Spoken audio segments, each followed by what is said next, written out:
오늘 함께 보실 말씀 출애굽기 20장 13절 말씀입니다.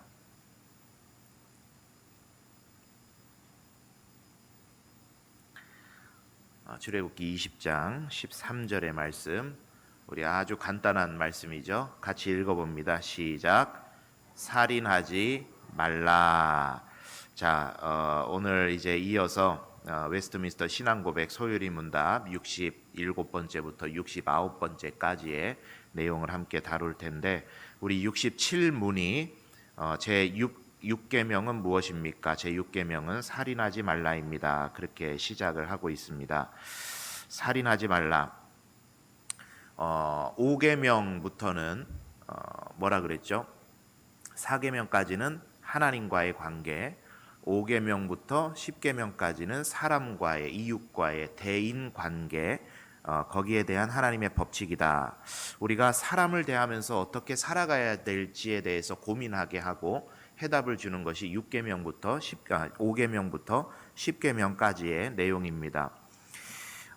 그런데 타인과의 관계를 생각할 때 대전제가 하나가 있죠. 타인과의 관계를 생각할 때 저 사람하고 내가 어떻게 살아야 되나? 저 사람을 어떻게 대해야 되나? 저 사람을 어떻게 사랑해야 되고 저 사람을 어떻게 존중해야 되나를 생각할 때 대전제가 있습니다. 그게 강령이라고 지난 시간에 표현을 했어요. 벌써 1년 전에 들은 내용이라, 그죠? 2021년도에 들은 내용이라 가물가물하실 거예요.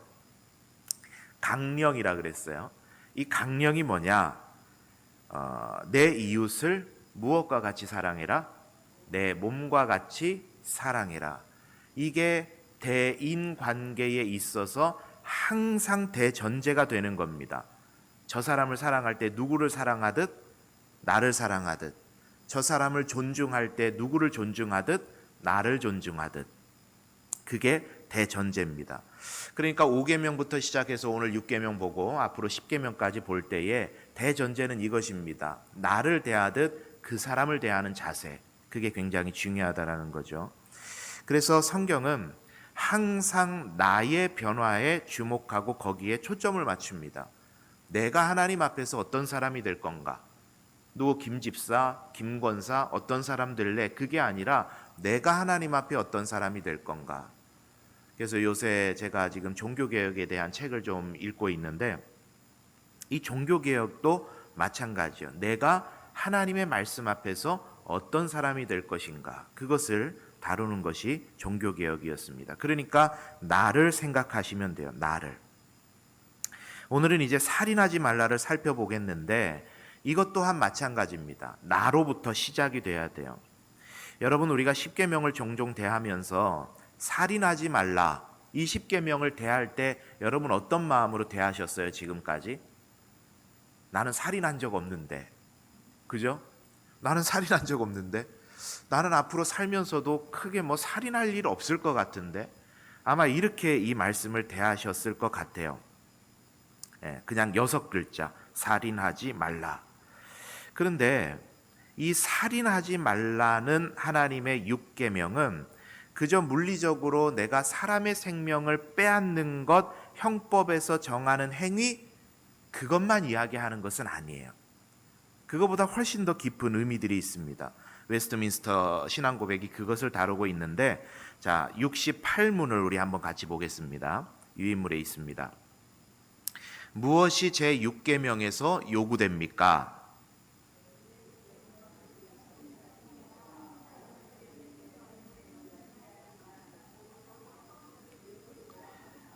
자, 내용을 보니까 어때요? 그냥 물리적으로 살인 행위, 이것만을 이야기하는 것이 아니라 그거에 관계된 그것들을 유지하기 위한 모든 합법적 노력들을 우리들에게 요구하고 있다, 그렇게 말을 하는데, 말씀 한 구절을 여러분 한번 보시면은요, 이게 또 왜 2번이라고 되어 있죠? 사람의 생명의 귀중성. 우리 한번 사람의 생명의 귀중성 이 부분 한번 같이 읽어보겠습니다. 시작. 사람이라는 존재는 무엇 때문에 중요한 것인가? 사람의 생명은 왜 존중받아야 하는가? 그 이유는 오직 성경만이 밝히고 있다. 바로 하나님의 형상으로 지음받은 존재이기 때문이다. 이러한 사실은 나에게도 적용되고 너에게도 적용된다. 나만을 귀중하게 생각하며 살아가는 것도 옳지 않고 너만을 소중하게 생각하며 살아가는 것도 옳지 않다. 자, 아래에 있는 창세기 9장 6절 한번 읽어봅니다. 시작. 다른 사람의 피를 흘리면 그 사람의 피도 흘릴 것이니 이는 하나님이 자기 형상대로 사람을 지으셨음이니라. 하나님께서 십계명을 주시기 훨씬 이전인 창세기 9장의 말씀에서부터 사람이 하나님의 형상대로 지음받은 존귀하고 고귀한 존재라고 말씀을 하셨습니다. 여러분, 사람이 무엇을 가졌느냐, 어떤 능력을 가졌느냐가 중요한 게 아니라 사람이 귀중하고 사람이 존귀한 이유는 하나님의 형상을 가졌기 때문에 사람은 귀중하고 존귀한 존재입니다. 대통령도 소중한 존재고 길거리에 있는 여러 가지 사연으로 인해서 노숙을 하고 있는 노숙인도 중요한 사람이에요. 존귀한 사람입니다. 우리가 볼 때는, 세상이 볼 때는 대통령은 중요한 일을 감당하고 있고 노숙인은 전혀 그렇지 않다고 생각하지만 그거는 우리가 만들어 놓은 사회라는 그 바운더리 안에서 그 사회를 유지하고 운영해 가는 일에 있어서 대통령은 좀 더 중요한 일을 하는 것 같고 노숙인은 그렇지 않은 것 같지만 그것은 그저 우리가 만들어 놓은 틀 안에서 그런 거예요. 하나님이 보실 때는 대통령이나 노숙인이나 다 똑같이 범죄한 죄인이고 예수 그리스도의 보혈을 의지하지 않고는 모두 다 지옥 갈 수밖에 없는 연약한 인생이고, 그렇기 때문에 하나님께서는 사랑하셔서 독생자를 아낌없이 줄 수밖에 없었던, 똑같이 하나님 보실 때는 긍휼과 구원하심이 필요한 사랑받을 만한 존재들이라는 겁니다. 그래서 오늘도 우리가 아까 부목사님하고 같이 찬양을 하셨잖아요. 당신은 사랑받기 위해 태어난 사람입니다. 그 말이 여러분 어떻게 성립할 수 있습니까? 하나님의 시각으로 보면 그렇다는 거예요. 그런데 세상은 그렇게 생각하지를 않아요. 그죠? 조건이 중요해요. 가진 것이 중요해요. 어제자 제가 뉴스를 보는데 서울의 한 재개발 지역에, 이 뉴스 보신 분 계실 것 같아요. 서울의 한 재개발 지역에 아파트를 짓는데 현대건설에서 짓는 아파트였다 그래요. 그런데 그 조합원들이 최고급 아파트 이름을 써달라고 시행사, 그 건설사에 막 요구를 하는 거예요. 그래서 저는 현대 하면은 아파트 이름 뭐 있죠? 힐스테이트 있잖아요. 그죠? 저 위에 물만골역 위에 들어온 힐스테이트. 저는 그것만 있는 줄 알았어요. 그런데 보니까 DH라는 힐스테이트보다 고급 아파트 이름이 있대요. 알고 계셨어요? 알고 계셨어요? 그래서 이 DH라는 이름을 써달라고 막 요구를 하는데, 이 현대건설에서 말하는 게 DH라는 이름은 강남, 서초, 송파, 여의도, 용산, 그리고 일부 한강, 변에 있는 이제 최고급의 어떤 이 네임밸류를 가진 그 이름이라는 거예요, DH가. 그래서 이 사람들한테는 써줄 수가 없다, 그렇게 이야기를 하는 거예요. 그래서 이제 뉴스에서 방송을 하는데 보니까 현대는 힐스테이트보다 위에 DH, 대우는 푸르지오보다 위에 서밋, 롯데는 롯데캐슬보다 위에 르엘, 이 편한 세상은 아크로, 뭐 이렇게 최상위의 이름이 있대요. 생전 처음 들었습니다, 저는. 참 씁쓸하더라고요. 아파트의 이름이 내 가치인가? 그죠? 아파트의 값이 내 가치를 매기나?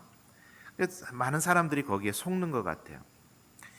여러분, 사람은 그런 조건 때문에 가치가 있는 게 아니라 하나님의 형상이기 때문에 가치가 있는 것입니다. 그러니까 성경을 통해서 알게 되는 그런 하나님의 시각, 하나님의 마음을 알고 그렇게 보면서 살아가야 되는데, 그리스도인들조차도 그런 세속적 가치에 휘둘리고 있지는 않은지, 그것을 우리가 꼭 살펴봐야만 되겠죠. 그런 시각을 가지고 이제 성경 66권의 말씀을 통해서 제 6계명을 들여다보게 되면 거기에서 발견하는 첫 번째가 뭐냐면, 먼저는 자기 자신의 생명을 미워하지 말고 양육하고 보호하라라는 의미가 첫 번째로 담겨져 있어요. 네. 누구의 생명을? 따라하겠습니다. 내 자신의 생명을. 네. 내 자신의 생명을 보호하고 양육하고 또 미워하지 말아라.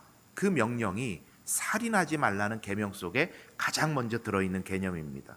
나 자신을. 여러분 자신이 마음에 드세요? 뜨끔? 어떠세요? 여러분 자신이 마음에 드세요? 사랑스러워요? 미치도록 사랑스러운 존재입니까? 어떠신가요? 그런데 여러분, 생각보다 미치도록 내가 싫은 사람들이 많아요. 내가 너무 싫은 사람들이 많아요. 이유는 가지각색입니다. 어릴 때부터 부모로부터 양질의 양육을 경험하지 못하는 것, 자라오면서 어떤 트라우마로 인해서 뭐 여러 가지 이유들이 있는데, 그런 이유들로 인해서 내 내면이 막 상처를 받아요. 상처기가 막 나요. 그리고 그게 막 골마요. 그것이 쌓이다 보면은요, 내가 나를 바라보는 시선이 곱지 못하게 돼요. 왜 이렇게 못난지 모르겠어요. 그렇게 내 자신을 바라보게 된다는 겁니다. 그런 걸 이제 들여다보는 게 심리학 이론들 아닙니까? 그러나 여러분 꼭 기억하세요. 애착 이론, 대상관계 이론, 발달 심리학, 이런저런 심리학 혹은 상담학을 뛰어넘는 게 뭐냐면, 우리를 회복하기를 원하시는 하나님의 마음인 줄 믿습니다. 그 하나님의 마음이 어디에 기록되어 있어요? 성경 66권에 기록되어 있어요. 그 마음을, 하나님의 마음을 담아놓은 것이 하나님의 말씀입니다. 여러분, 심리학이나 상담학은 사람을 절대 변화시키지 못해요. 그 행동을 수정할 수는 있습니다. 그러나 사람을, 속사람을 변화시키는 것은 옛사람을 벗고 새사람을 입게 하시는 성령님의 능력으로만 가능한 줄 믿습니다. 여러분, 그래서요, 혹시라도 이 자리에 내가 미치도록 싫은, 자아 존재감이 바닥을 기고 있는 그런 분들이 혹시라도 계신다면, 세상적인 학문의 도움을 받는 것도 절대 나쁜 것은 아닙니다. 그러나 우리를 온전히 변화시키는 분은 오직 하나님뿐이심을 믿고 하나님께 간절함으로 우리가 나아가게 되면, 하나님께서 우리의 모든 상처를 치유하시고 나의 자아상을 온전하게 회복해 주실 것을 믿습니다. 그런 믿음으로 하나님께 나아가세요. 하나님께서 치유하시고 회복하십니다. 그래서 이 6계명이 먼저는 나 자신을 사랑하는 것부터 시작하라고 명령을 하는 거, 요구를 하는 겁니다. 나 자신을 귀중하게 생각하고 나의 생명을 미워하지 말고 양육하고 보호해야 될 사명이 있다. 그래서 조금 더 나아가 보면, 자살하는 것은 죄입니까? 아닙니까? 죄죠.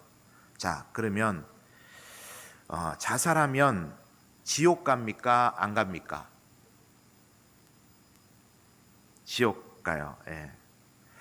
자살을 생명의 자기 선택권이라고 말하는 사람들이 있습니다. 생명의 자기 선택권. 말은 되게 그럴싸해요. 내 거니까 내 마음대로 한다. 스위스에는 1942년부터 조력 자살이 허용이 되어 있습니다. 그래서 전 세계에서 자살하고 싶은 사람들은 스위스로 날아가요. 예. 거기서는 이제 조력 자살이라는 게 약물을 통한 자살 뭐 이런 것들이 이제 허용이 돼 있단 말이죠. 그런데 제가 12월 달에 연말에 그런 뉴스를 봤습니다. 올해부터 2022년부터 조력 자살 캡슐이라는 것이 상용화가 된대요. 이게 뭐냐면은 이렇게 관처럼 생긴 캡슐 안에 사람이 들어가서 거기에서 버튼 하나를 딱 누르면 그 이제 캡슐 안이 질소가 확 나오는 거예요. 그러면 이제 마치 잠을 자듯이 크게 고통 없이 이제 죽을 수 있다라는 거예요. 이게 자기 스스로 이제 목숨을 끊는 하나의 방법이라는 거죠. 참 안타깝더라고요. 여러분, 생명은 누가 주신 거예요? 하나님 주신 겁니다. 우리가 타인을 살해하면 왜 죄가 되죠? 하나님께서 주신 생명을 내가 빼앗았기 때문에 그게 죄인 겁니다. 다른 말로 하면 내 생명도 하나님께서 주신 것이기 때문에 내 스스로가 생명을 끊는 게 말이 됩니까? 안 됩니까? 안 되는 거예요. 절대 안 되는 겁니다. 이 세상의 생명은 단 하나도 자기가 주인인 게 없어요. 모든 생명은 다 하나님 겁니다. 그러니 말이 좋아서 생명의 자기 선택권인 것이지 이것은 완전히 틀린 이야기예요. 명백한 죄입니다, 자살은. 그러나 하나 더 생각해 볼 것은 자살하면 지옥 간다. 그렇게 정의하기는 어려워요. 네, 어려워요. 우리 오래전부터 그렇게 배웠잖아요. 자살하면 지옥 간다. 왜 자살하면 지옥 간다 그랬죠? 왜 지옥 갑니까? 회개할 기회가 없다. 그죠? 예, 살인을 했으면 회개할 기회가 있어야 천국 갈 수 있는데 자살을 하면 끝나버리니까 회개할 기회가 없어서 지옥에 간다. 그렇게 말을 많이 해왔어요. 그런데 여러분, 이 말을 잘 생각을 해보면 이 말에는 자살하면 행위죠. 지옥 간다. 구원에 관한 문제죠. 우리의 행위가 구원의 근거가 된다라고 하는 잘못된 구원관이 그 말 속에 들어가 있어요. 자살하면 지옥 간다. 우리의 행위가 지옥과 천국을 결정하는 기준이 된다라고 하는 굉장히 잘못된 구원관이 그 안에 들어가 있어요. 뭐 어렵게 말하면 알미니안주의라 그래요. 우리가 웨스트민스터 신앙고백을 정리하면서 계속해서 지금 말하고 있는 게 뭡니까? 구원은 전적으로 하나님께 달린 겁니다. 구원하시고 안 하시고는 하나님께서 하시는 일이에요. 그런데 자살하면 지옥 간다. 이 말에는 내가 한 행위가 구원의 근거가 된다라고 하는 굉장히 잘못된 신학이 들어가 있습니다. 그래서 우리가 자살하면 지옥 간다. 이렇게 정의하지 말아야 돼요. 지옥 갈지 천국 갈지는 하나님 아시는 거죠. 그건 하나님께서 하시는 일이에요. 우리가 그것에 입을 댈 필요가 하나도 없습니다.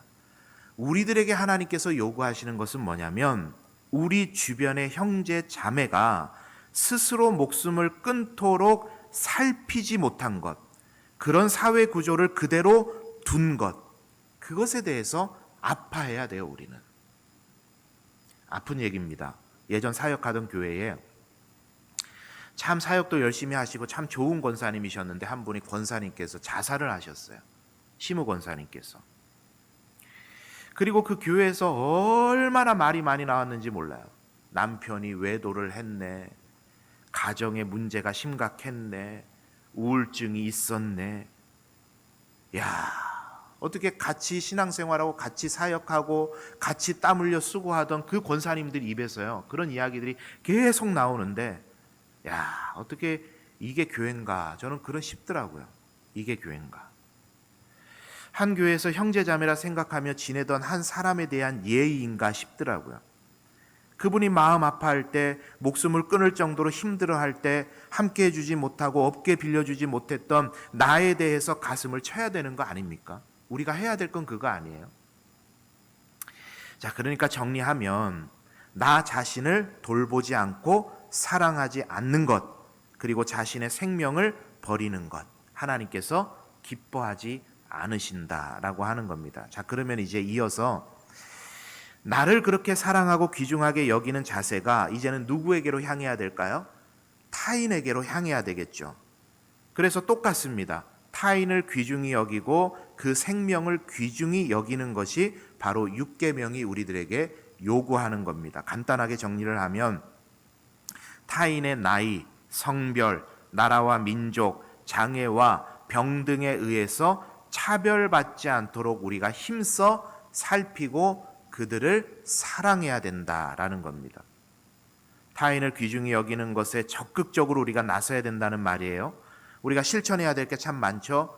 우린 되고 너네는 안 되고 하는 배타주의, 회사에서, 사회에서, 가정에서 성별에 의한 차별, 이주 노동자들, 다문화 가정, 또 난민들에 대한 차별, 인종차별, 장애인 차별, 우리가 살아가는 세상 속에 얼마나 많은지 모릅니다.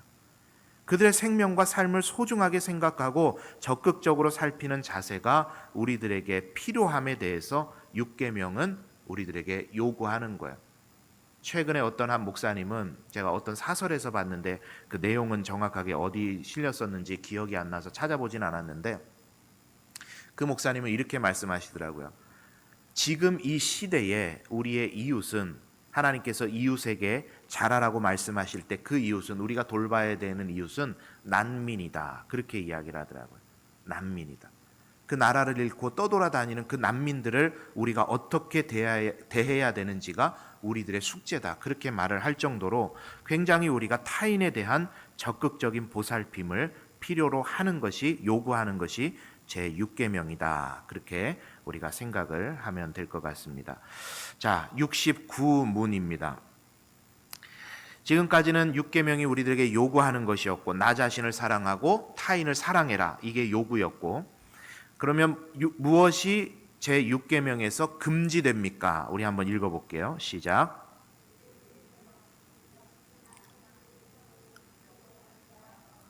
거기에 이르게 하는 것은 무엇이든지 금합니다. 우리 자신이나 이웃의 생명을 불의하게 빼앗거나 거기에 이르게 하는 것도 뭐든지 금한다, 그렇게 이야기를 했어요. 굉장히 포괄적으로 이야기를 하는 거죠. 간단하게 8가지만 정리를 하겠는데, 8가지가 성경을 통해서 6계명을 들여다보니 6계명이 우리들에게 금지하는 것들입니다. 이 8가지입니다. 자, 첫 번째 한번 읽어볼게요. 시작. 육체적 살인과 정신적, 심리적 살인. 마태복음 5장 22절에 보니까 제가 근거 구절들은 다 적어놨는데, 나는 너희에게 이르노니 형제에게 노하는 자마다 심판을 받게 되고 형제에 대하여 라가라 하는 자는 공회에 잡혀가게 되고 미련한 놈이라 하는 자는 지옥불에 들어가게 되리라. 라가라고 하는 말이 아람어인데, 그 당시에 히브리 사회에서 욕처럼 사용되던 말입니다. 많이 들어보셨죠? 바보라는 뜻인데, 그 직역하자면 의미가 머리가 빈 놈, 뭐 이런 뜻입니다. 그러니까 멍청한 놈, 바보. 경상도 말로 뭐죠? 축구. 제 경상도 와서 그 말 듣고 참 경상도 사투리 희한하네, 그 생각을 했었는데, 축구. 그러니까 예수님 그러시는 거예요. 형제를 미워하는 자마다 뭐한 자다? 살인한 자다. 살인한 자다.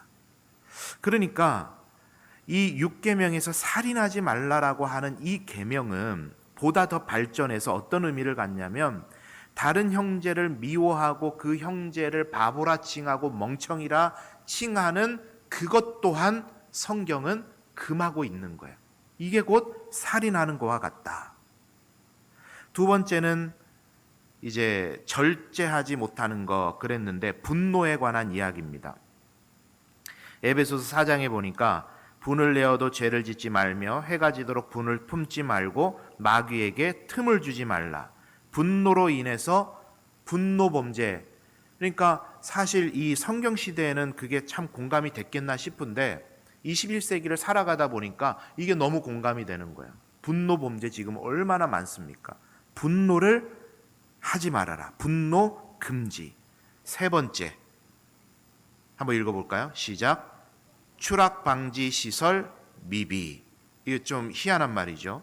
그 성경 구절에 보시면요, 신명기 22장 8절 말씀 우리 한번 같이 볼까요? 그 아래 조금 글씨가 작습니다만은 한번 같이 읽어볼게요. 시작. 내가 새 집을 지을 때에 지붕에 난간을 만들어 사람이 떨어지지 않게 하라. 그 피가 내 집에 돌아갈까 하노라. 자, 무슨 말인지 이해가 되시죠? 추락 방지 시설 미비. 이 말은 무슨 말이냐면, 어제도 보니까 건설 중인 아파트가 와르르 무너졌어요. 그걸 이제 인터넷 뉴스 댓글을 보니까 사람들 반응이 한결같이 뭐냐면 중국인 줄 알았다 그러는 거예요. 현대 우리 한국 사회에서 이런 일이 어떻게 벌어질 수 있나, 중국인 줄 알았다 그러는 거예요. 참 안타까운 일이 또 벌어졌는데, 이것이 이제 건설 현장 책임자들에게만 하는 이야기가 아니라 이게 무슨 말이냐면, 내가 책임지고 있는 삶의 바운더리가 있잖아요. 삶의 공간이 있잖아요. 그 안에서 내가 관리하지 못함으로 인해서 누군가가 해를 당하지 않도록 살펴야 되는 책임이 우리들에게 있다라는 이야기입니다. 그게 여러분 저는 딱 대번에 생각나는 게 겨울철 눈이 오면 어떻게 해요? 뭐 하죠? 내 집 앞, 내 마당, 내가 쓸기를 하지 않습니까? 그게 참 성경적인 원리인 거예요. 내가 살아가는 삶의 공간 안에서 내가 관리하지 못해 다른 사람이 해를 입는 일이 없도록 해라.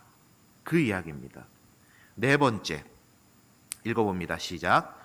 무절제한 식사와 음주와 노동과 오락. 자, 이것은 중독에 관한 이야기인데, 중독은 당사자뿐만이 아니라 주변에 있는 가족들, 내 주변에 있는 지인들을 굉장히 힘들게 하는, 좋지 않은 영향을 미치는 것이기 때문에 금지. 다섯 번째, 읽어볼게요. 시작. 위험한 동물의 방치. 참 이것도 요즘하고 참 맞아 떨어지죠. 이 출애굽기 21장에 보면은 이 소가 사람을 받아버리는 일이 없도록 조심해라. 그 이야기를 하나님 하셨거든요. 율법을 이야기하시면서 마찬가지입니다. 지금도 어떤 그 뉴스들 보면은 그 뭐죠? 애완견이 사람들 물고 막 하는 일들, 또 최근에는 어디 보니까 뭐 곰이 우리에서 탈출해 가지고 막 돌아다니고 막 그런 일들이 있잖아요. 그런 것에 대한 책임, 그런 것들을 피해를 끼치는 것 금지. 자, 여섯 번째 읽어볼게요. 시작. 과도한 정당방위, 도둑에 대한 이야기인데, 도둑에 대해서도 도둑이 우리 집을 침범했어요. 그러면 이제 우리가 정당방위라 그러잖아요. 그걸 막아내야 되잖아요. 그런데 그것조차도 그 사람이 나한테 피해를 입히는 것 이상의 도둑에게도 피해를 줘서는 안 된다. 무슨 말인지 아시겠죠? 그런 것 금지. 다음 일곱 번째 시작. 부상 공궁한 자의 방치. 선한 사마리아인의 비유죠. 부상자와 공궁한 자를 방치하지 말아라. 방치하지 말아라. 그런데 요새는 좀 세상이 흉흉해져 가지고 괜히 이렇게 했다가 뭐라 그러죠? 물에 빠진 사람 건져놨더니 보침 내놓으라 그런다고. 최근에 제가 이 뉴스에서 본 건데, 이 차가 한 대가 한적한 시골길을 이제 운전을 해서 가는데, 앞에 이제 할아버지 한 분께서 오토바이를 막 타고 이렇게 가시는 거예요. 가다가 논두렁이 확 빠지신 거예요. 그래서 이분이 그걸 발견을 하고 이제 할아버지를 도와드린 거예요. 막 이렇게 구호를 한 거죠. 그런데 나중에 이제 이 할아버지가 의식을 깨어나고 가족들이 막 와가지고 하는 말이, 당신이 교통사고 내가지고 이렇게 됐는데 당신이 지금 이렇게 하는 거 아니냐, 의사 구해준 사람한테 했다라는 거예요. 그런데 다행히 뭐가 있었게요? 블랙박스가 있었어요. 그래서 공경에 이제 안 처하게 됐다는 그런 이야기를 제가 들었습니다. 그래서 사실 여러분, 성경 시대에는 사회 안전망이라는 게 거의 없었죠. 그런데 지금은 사회 안전망이 워낙 잘 돼 있기 때문에 다른 사람을 도와줄 때도 그런 사회 안전 시스템을 적극적으로 활용하는 게, 그런 지혜가 조금은 필요합니다. 그죠? 다급한 이 일이 아니라면은 그런 지혜도 좀 필요하겠다 싶습니다. 자, 여덟 번째 시작. 흥분한 자를 부추기는 것. 자, 이 말은 무슨 말이냐면, 남이 흥분했을 때 거기 맞장구 치고 부추기는 것 금지. 그래서 이렇게 간단히 생각하시면 됩니다. 말리는 시누이 되는 거 금지. 그죠? 불난 집에 부채질하는 거 금지. 흥분한 사람을 더 흥분하게 만드는 행위 금지. 그 이야기를 하고 있는 겁니다. 그래서 6계명이 금지하는 것을 웨스트민스터 그 대요리 문답에서는 이렇게 8가지로 정리를 하는데, 그러니까 그냥 물리적으로 살인 행위하는 것만이 문제가 아니라 그 사람이 생명에 손상을 입을 수 있는 일들을 하는 그 과정들까지도 우리가 주의해야 된다라는 것을, 살인하지 말라라는 6글자의 계명에 담겨져 있는 그런 내용입니다. 자, 여러분 어떠세요? 이 살인하지 말라는 이 계명이 우리의 삶에 접목해 보면 그저 6글자인 줄 알았는데 참 우리가 생각할 게 많습니다. 나 자신을 사랑하고 나를 사랑하듯 타인을 사랑하라는 요구, 그리고 다른 이들이 생명을 상하는 일을 살피라는 금지의 항목들, 그것 여러분 기억하시면서 나를 사랑하고 또 나를 사랑하듯 타인을 사랑하고 생명을 살리고 보존하는 일에 더욱 힘쓰시는 우리 성도님들 다 되시기를 바랍니다. 우리 함께 찬양하고 같이 기도하도록 하겠습니다.